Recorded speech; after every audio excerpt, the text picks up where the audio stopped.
Good morning and welcome to the next portion of the lesson, The I Saw Not Here, written by Ruskin Bond. Already in this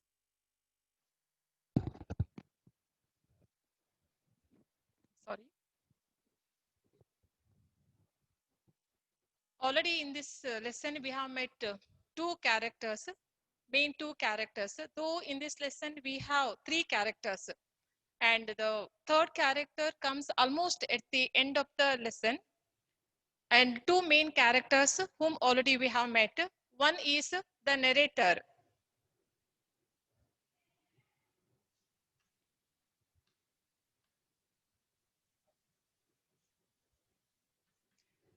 The narrator, that is one who is narrating the incident to us, and he is the blind person, blind passenger. And this, the narrator, that is a blind passenger, almost he is in the compartment, and almost up to the station Rohan, he was all alone. And in the station called Rohan, one more girl, one more co-passenger, she gets in. And very interesting point, she is also blind. That is, both the characters, both the passengers, co-passengers, both are blind in this incident, in this compartment. But one doesn't reveal the blindness. That is, one doesn't come to know the blindness of other. So both of them, both the characters, though they are blind, very tactfully, very what we say, very skillfully, both are able to hide the blindness. They do not want to reveal their blindness almost up to the end of the lesson. The main in thing, as already told, that is they do not want to get any sympathy. They do not want, they know very well, they are well aware of their condition, their suffering, but they do not want to get any sympathy. Just mainly they want to lead a very independent life.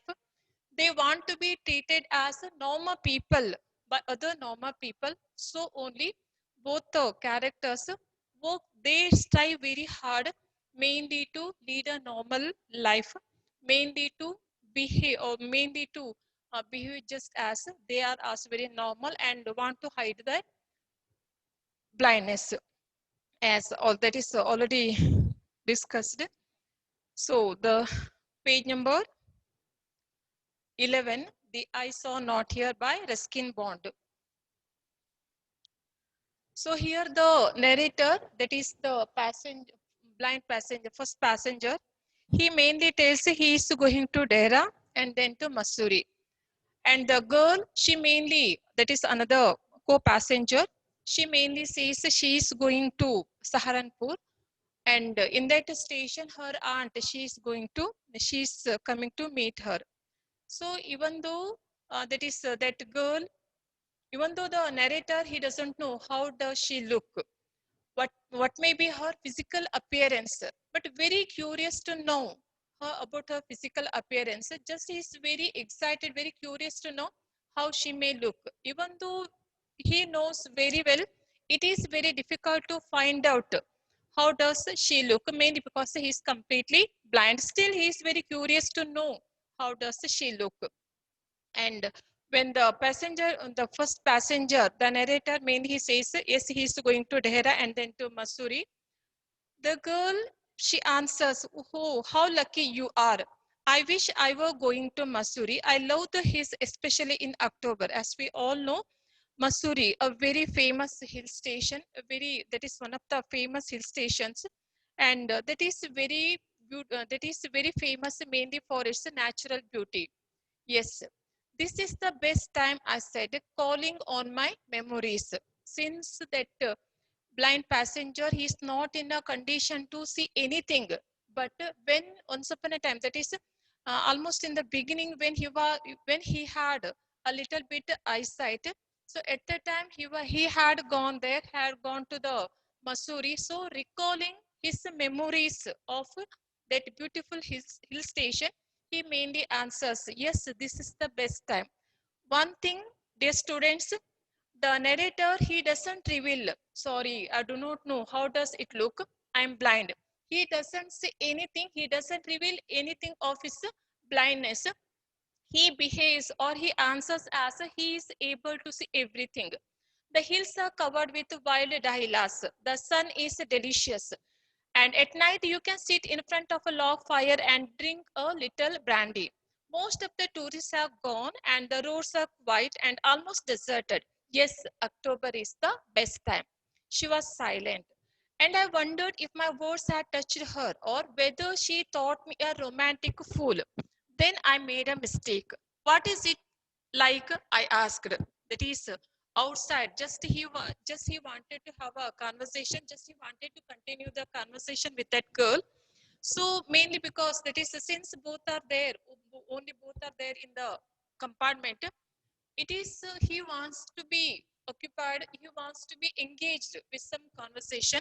With that hope only, when the girl she becomes completely silent, mainly to drag her for the conversation, he asked, even though that is most of the people we know what is outside, especially most of the time, it is mainly the some scenery.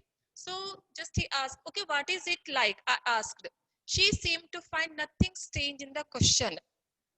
That is, even though he asked that one, what is it like?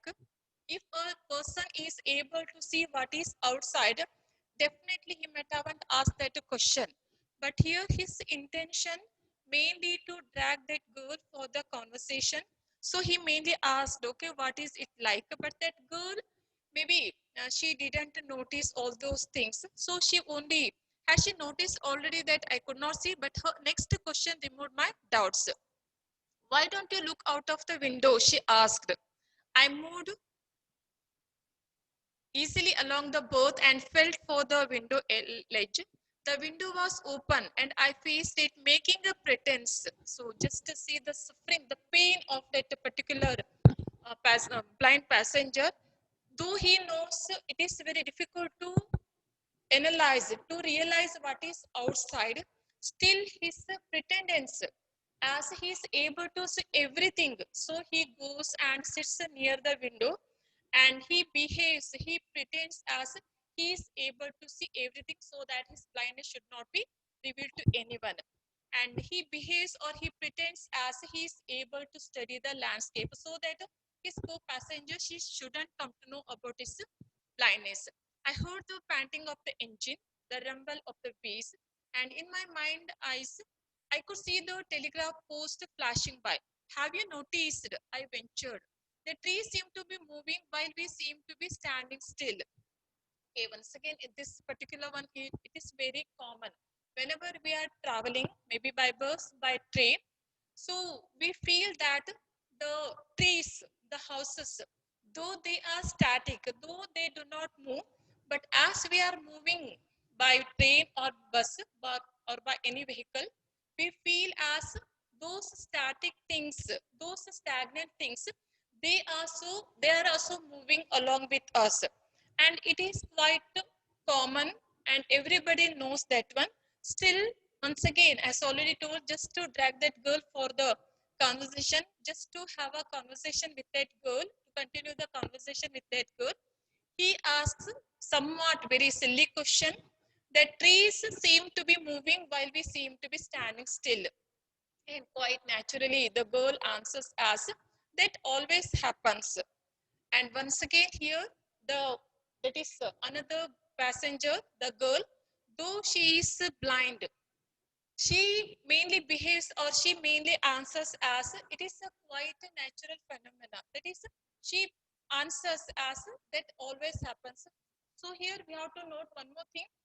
Girl, that another passenger, his co-passenger, she also doesn't reveal that is she is blind. So she behaves, she talks or her behavior in such a way as she is normal. She is also able to see everything. Hardly any animals left in the forest near Dehra. I turned from the window and faced the girl, and for a while we sat in silence. So as the girl she got in his compartment, he was very curious to know her physical appearance. He wanted to know how does she look. So now, but out of that curiosity, and he uses a very safe remark. He doesn't say, yes, you are very beautiful or you are very attractive, but he mainly says, you have an interesting face. That is beautiful, that is somewhat prettiness, somewhat different from the interesting face. So that is for his safer side, he uses the remark, you have an interesting face. I was becoming quite daring, but it was a safe remark, mainly because few girls can register flattery. She laughed pleasantly, a clear, ringing laugh. It is nice to be told I have an interesting face. I'm tired of people telling me I have a pretty face. So one thing very clear, the girl, she revealed herself. She is a very pretty girl. She is a very beautiful girl. Actually, the narrator, he had the same curiosity. He had the same doubt whether that girl, she is beautiful or not. How does she look? So now his doubt, now his curiosity has been fulfilled, mainly with the answer from the girl, that is, she is very beautiful, she is pretty, and at the same time she also answers, she is very much tired, she is very much fed up of that people who always used to say she's very beautiful. Oh, so you do have a pretty face, thought I, and aloud said, well, an interesting face can also be pretty. You're a very gallant young man, she said, but why are you so serious? I thought then that I would try to laugh for her, but the thought of laughter only made me feel troubled and lonely. We will soon be at your station, I said, mainly because since that girl, though she had got in at the station Rohan and going to get down at Saharanpur, it is almost 1 hour duration. So the narrator, he mainly told, yes, very soon you are going to get on, and your station is very near. Thank goodness, it is a short journey. I can't bear to sit in a train for more than 2 or 3 hours. Yes, yet I was prepared to sit there for almost any length of time just to listen to her talking. There was such a melody in her voice, there was such a beauty in her voice. So he wanted to be with that girl forever. And for him, the journey, though it was maybe it is a lengthy one, he mainly says he will not at all be bored, mainly because such a melody was there in her voice. Her voice had the sparkle of a mountain stream. Her voice, it was so melodious, such a sweet, she has such a sweet sound. He mainly, the narrator or the main passenger, he mainly compares her voice to the sparkle of a mountain stream.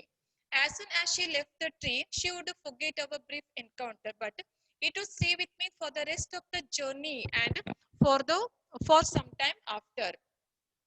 The engine's visual shrieked. The carriage wheels changed their sound and rhythm. The girl got up and began to collect her things as she is going to get on very soon. I wondered if she wore her hair in a bun, or if it was plaited, or if it hung loose over her shoulders, or if it was cut very short. So in the beginning, as the girl got in, his doubt, his curiosity, how does she look? And that doubt has been fulfilled, satisfied. Of course, the girl, she is very beautiful. And now he had one more doubt, especially about her hairstyle. Whether she had kept her hair in a bun, in a knot, or whether plaited, or if it hung loose over her shoulders, or if it was cut very short. Once again, it is very difficult to know how is the hairstyle of that particular that girl, blind girl.